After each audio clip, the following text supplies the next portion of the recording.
Okay, so this is just some currency practice, currency conversion, and interest rates practice.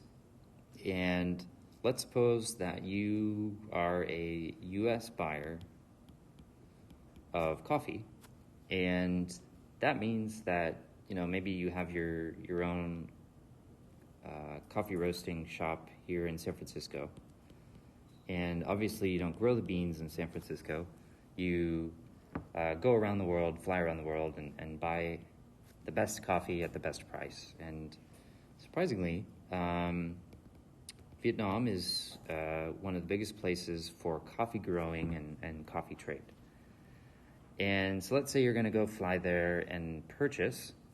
The thing is that if you're going to buy a ton of coffee in Vietnam, you have to have the Vietnamese currency to do that. The farmers or wholesalers are only going to sell in Vietnamese dong. So the currency of Vietnam is the Vietnamese dong.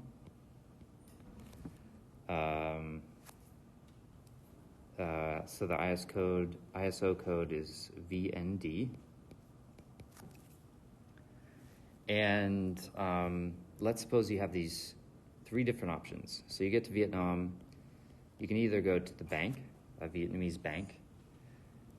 You can go and exchange your FX at the airport.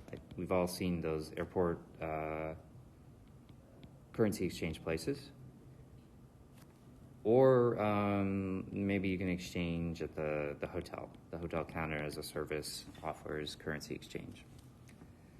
And each one will offer a different rate, and each one will offer a commission. Means they charge a commission. And so the rate per dollar, in this case, the scales are very different than what you might be used to.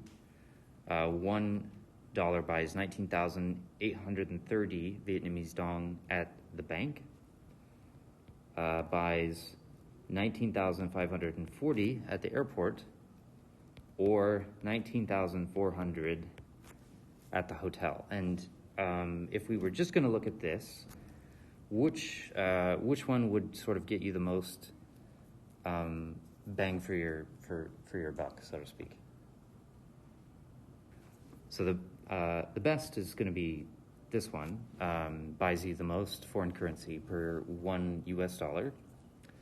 But let's just take a look at commissions as well and make sure that we're getting the best deal. And so the reason that they are offering different rates is that, you're sort of paying an implicit fee here by getting a poor quality rate. That's how a lot of money exchangers work, in addition to charging a fee based on commission.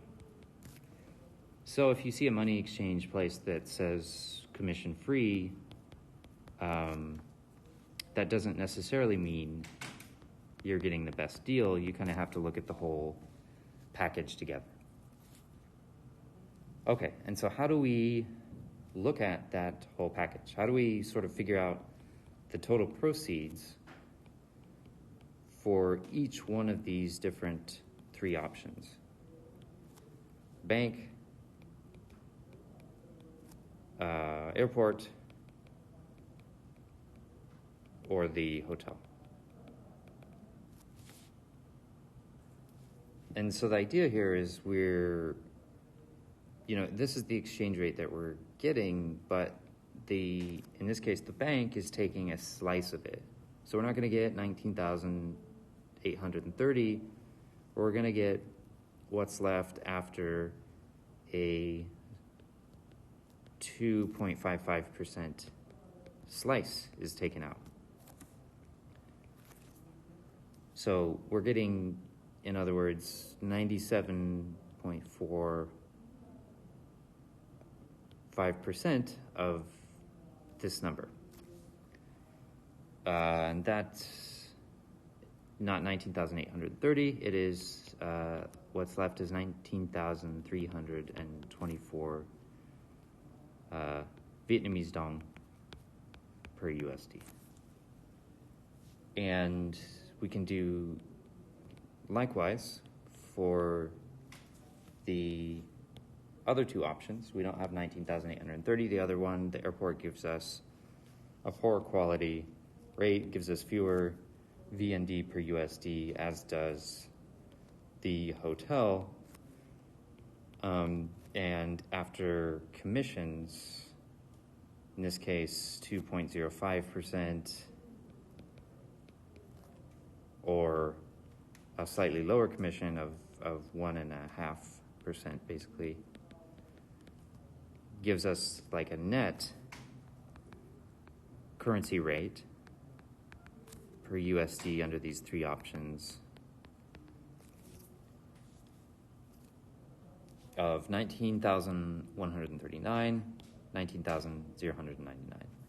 And so after commissions, it still looks like the bank is the best deal, giving us the most VND per 1 USD.